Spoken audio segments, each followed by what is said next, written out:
aujourd'hui, les femmes ont-elles un rôle plus spécifique, une mission plus spécifique? Et puis, allez, par extension, les hommes, le couple, est-ce que tout est figé ou loin de l'être?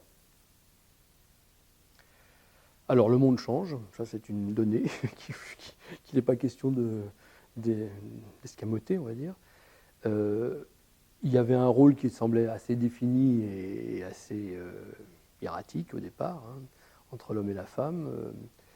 Aujourd'hui, pour que ça ne devienne pas un sujet de controverse stérile, amenant à des positionnements qui sont toujours un petit peu exacerbés, il vaut mieux parler de masculinité et de féminité plutôt que de femmes et d'hommes et de place de l'un et de l'autre, etc. Rituellement parlant, ce n'est pas à moi d'en décider puisque le rituel a été décidé de telle et telle forme.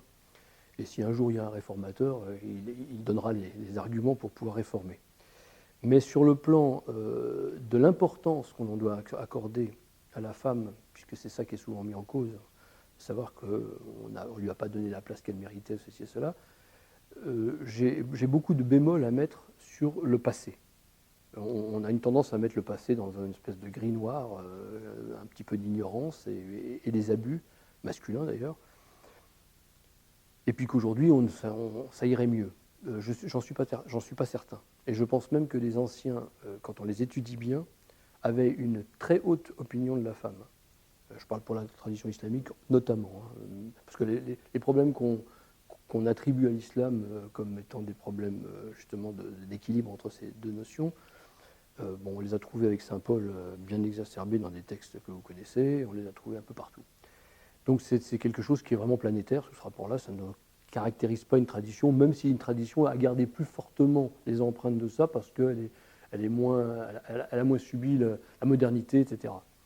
Mais en tout cas, si on veut calmer et apaiser les choses dans ce rapport-là, il vaut mieux repartir de l'origine, c'est-à-dire l'homme, il n'est ni femme ni homme au départ, c'est l'humain, et il s'appelle Adam, avant la séparation en Adam et Ève, hein, on va dire comme ça.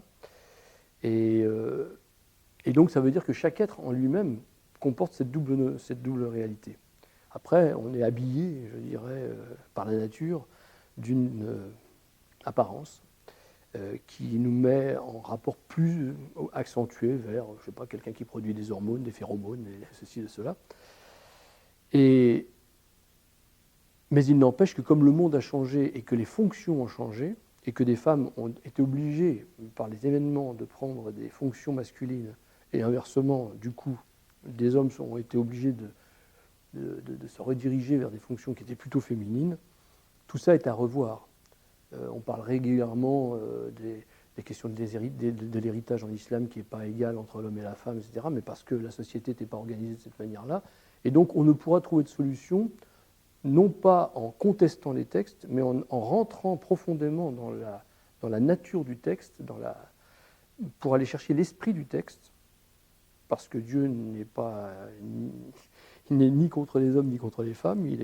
Lui-même, il a créé l'homme à son image, et l'homme était un homme-femme, ou en tout cas potentiellement le principe des deux.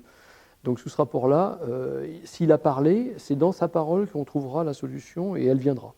Elle viendra, ça met du temps, hein, parce qu'on aimerait que les choses aillent vite. Et aujourd'hui, on les précipite un peu, et la société, elle a du mal à ingérer à toute vitesse les changements. L'Occident a mis des fois 100 ou 200 ans à faire varier des lois, et on inflige la même variation à des peuples qui la subissent depuis simplement 10-20 ans. Et donc pour eux, c'est très agressif.